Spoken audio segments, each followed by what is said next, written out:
record came out, we did a show with you in Durham, New Hampshire, and you were walking through the back doors. We were doing a backstage broadcast, and Andy goes, "Hey, dude, look at those," and he actually reached out and grabbed your libret and was like, "Dude, that is so cool." And I'm like, "Dude, that's Dave. I don't know if you should be doing that." Yeah, we kicked that Andy guy off the show.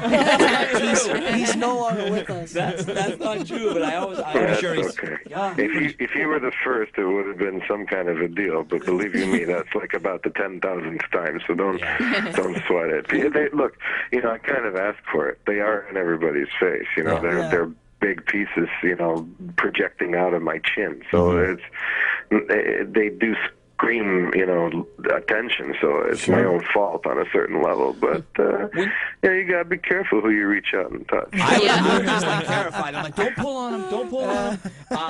Dave, as far as when you're setting out to record the record Indestructible, did you have anything in mind, whether it be a theme or a sound? I mean, I had heard before that it was going to be the hardest Disturbed record. Is that something you think about ahead of time or no? Well, we definitely wanted to make it darker. And in terms of the ferocity of the musicianship and the riffs on this record, it's certainly the heaviest. Yeah, far and away. If you measure heaviness by vocal tonality, there are moments when it is heavier than The Sickness. Yeah.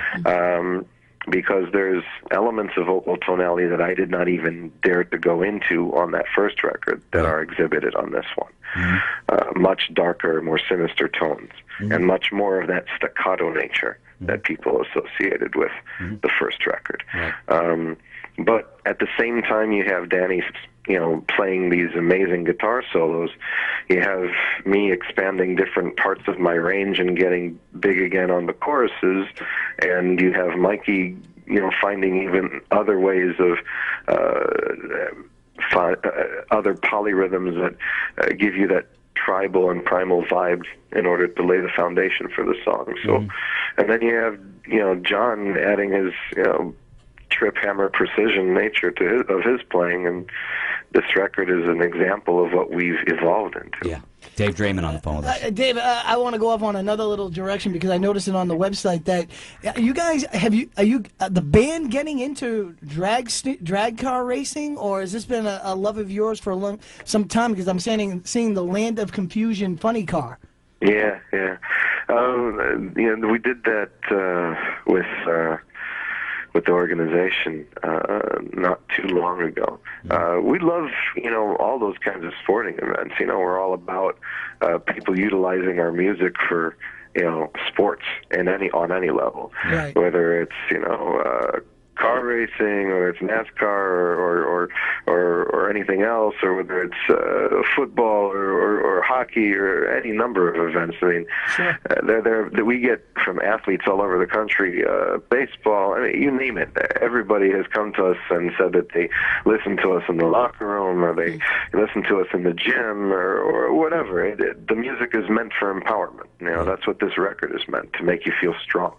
So we couldn't be more proud. I was reading an article about, and it was talking, I think it was Metal Hammer or something like that, where they asked you about politics, and they asked you, what your view of the landscape was, and you kind of, let me guess, this is the Hillary Obama thing. I don't disagree on one, but I find interesting is you commented on Hillary, and I thought, boy, I wonder if you got heat for that, because you know how people are with politics. If you say something about their person, then it's like they dislike you. They can't accept your opinion. They dislike you because your opinion is different than theirs. You know something, dude? Bring it. Yeah. I will defend it 100%. She is a person and an individual who is self-serving, who has flip-flopped from one issue to the next in her stance on them, depending on the situation and what is going to be beneficial to her. I love the fact that in the United States, if somebody says something like that, that's your opinion, that's fine, have your opinion. But people just get so angry, and then everything you say is totally wrong just because they disagree with you. I love the fact that you just can't have your point of view,